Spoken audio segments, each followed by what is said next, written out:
अस्सलाम वालेकुम। मेरा नाम उज़्मा शकील है। मैं एनएलपी प्रैक्टिशनर हूँ और हिप्नोसिस ट्रेनर हूँ और लोगों की जो है वो वेलबींग के लिए काम करती हूँ। आज की वीडियो मैं उन लोगों के लिए बना रही हूँ जो जिन्हें लगता है कि उनकी आज की जो ज़िंदगी ख़राब है वो उनकी पास्ट की वजह से है। और स्पेशली मैं उन लोगों से मुखातिब हूँ इस वीडियो में जिनकी पेरेंट्स कंप्लेन बहुत ज़्यादा है, जो पेरेंट्स को ब्लेम बहुत ज़्यादा कर रहे हैं।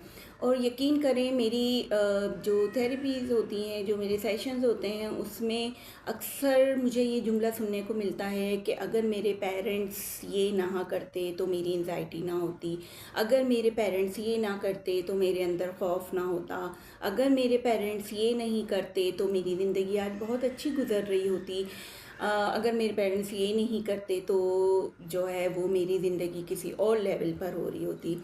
तो मैं यहाँ पर जो बात करना चाह रही हूँ, इस चीज़ को समझें। आपके पेरेंट्स ने आपके साथ जो भी किया, मैं उस चीज़ पे बहस नहीं करना चाह रही, उस पर मैं बात नहीं करना चाह रही फ़िलहाल। जब हम सेशन 1-to-1 सेशन में आते हैं तो उस पर कर रहे होते हैं। वो उन्होंने एक एज में आपके साथ जो करना था वो कर लिया। अब अगर आप 18 साल के हैं, 20 साल के हैं, 30 साल के हैं या 40-50 साल के हैं, तो अब आप उस एज में हैं जहाँ आप अपने डिसीजन खुद लेंगे।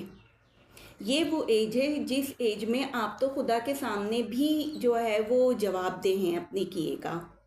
अल्लाह ताला आपसे ये नहीं पूछेंगे कि आप ठीक है, नमाज के अगर आदत नहीं है आपको, आप नमाज नहीं पढ़ रहे हैं, तो वो नहीं पूछेंगे अच्छा आपके पेरेंट्स ने नहीं डलवाई थी इसलिए आप नमाज नहीं पढ़ रहे हैं, अच्छा तुम्हारे अंदर ये खौफ था इसलिए तुम ये काम नहीं कर रहे थे। नो, वहाँ ये आपके रीज़न नहीं चलेंगे।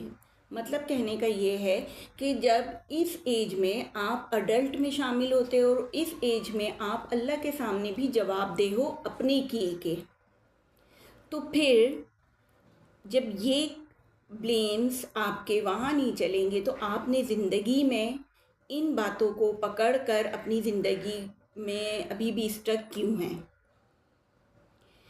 आजकल इस सोशल मीडिया के ज़माने में और जहाँ इतने थेरेपीज़, इतने कोचेज़, इतने साइकोलॉजिस्ट मौजूद हैं, उस ज़माने में भी अगर आप स्टक हैं तो कसूर आपके पेरेंट्स का नहीं है, कसूर आपका है। क्योंकि आपने अपनी ज़िंदगी को बेहतर बनाने के लिए अभी तक स्टेप लिया ही नहीं है। अगर कोई चीज़ आपको खौफ दिलाती है तो क्या आपने अपनी पर्सनल डेवलपमेंट पे काम किया कि मैं इस खौफ से निकल सकूं। अगर आपको सोशल एंजाइटी हो जाती है, आप लोगों से मिलना जुलना जो है वो आपको परेशान कर देता है, तो क्या आपने किसी से कांटेक्ट किया या सीखने की कोशिश की कि मैं सोशल एंजाइटी से कैसे निकल सकता हूँ या निकल सकती हूँ। अगर आपके कुछ ऐसे बिलीव्स हैं जो आपको रोक देते हैं, तो क्या इसके लिए आपने कोई काम किया है आज अपने ऊपर। यकीन करें इन चीज़ों से निकलने के लिए आपको अपने ऊपर मेहनत करनी होगी, अपना टाइम, अपनी एनर्जी, अपने पैसे को इस पे लगाना होगा। सिर्फ ये कहकर जो है आपके बचपन में ऐसा हुआ था तो मैं इसलिए ऐसा हूँ और मेरी एंजाइटी इस वजह से है या मेरी परेशानी इस वजह से है, आप अपने आप से झूठ बोल रहे हैं। आप अपने आप को बचा रहे हैं। सिर्फ ये विक्टिम माइंडसेट है जो आपको एक हद तक जो है वो हेल्प करेगा कि आपने अपना ब्लेम किसी और पे डाल दिया है। लेकिन आज की तारीख में जब आप इस एज में मौजूद हैं, जब अडल्ट हैं, तो क्या आप अपने डिसीजन अभी भी नहीं ले सकते कि मैं किस तरह से अपनी पर्सनल डेवलपमेंट पे काम करूं, मैं जो हूं वो किस तरीके से अपने फेयर्स पे काम करूं, मैं किस तरह से अपने बिलीव्स पे काम करूं, या मैं किन लोगों से कांटेक्ट करूं। अगर मैं देखूं तो यूट्यूब पे, सोशल मीडिया पे फुल जो है वो इन्फॉर्मेशन इन चीज़ों के लिए आपको मिलेगी। लेकिन जितनी भी मैं वीडियोस देख रहा हूँ या बुक्स भी पढ़ता हूँ, तो अगर मैं बुक्स भी पढ़ रहा हूँ उसमें से कौन सी एक चीज़ मैंने उठाई है जिस पे मैंने अमल भी करना शुरू कर दिया है। राइट। तो अगर आप मेरी वीडियोस देखकर भी सिर्फ जो है वो आपको थोड़ी देर के लिए सुकून मिल रहा है और आप सोच रहे हैं हाँ भाई बात तो ठीक है और करना चाहिए, लेकिन अगर स्टेप्स नहीं ले रहे हैं, एक्शंस नहीं ले रहे हैं, तो यकीन करें कि मेरी वीडियो भी, ये कोई भी इंफॉर्मेशन वीडियो आपको हेल्प आउट नहीं, लोग आपकी बात को अहमियत नहीं देते हैं, तो आपको यहाँ पर कम्युनिकेशन स्किल सीखने की ज़रूरत है।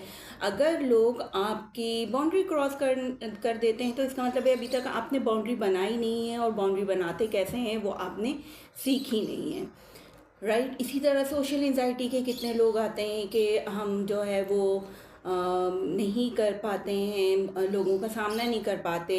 कुछ लोग होते हैं जो स्टेज परफॉर्मेंस होती है या मीटिंग्स में नहीं बोल पाते हैं, जबकि हमें पता है कि हम राइट हैं, और जो है वो हमें मालूम है जो हम बोलने जा रहे हैं वो सही है, लेकिन हम मीटिंग्स में नहीं बोल पाते हैं।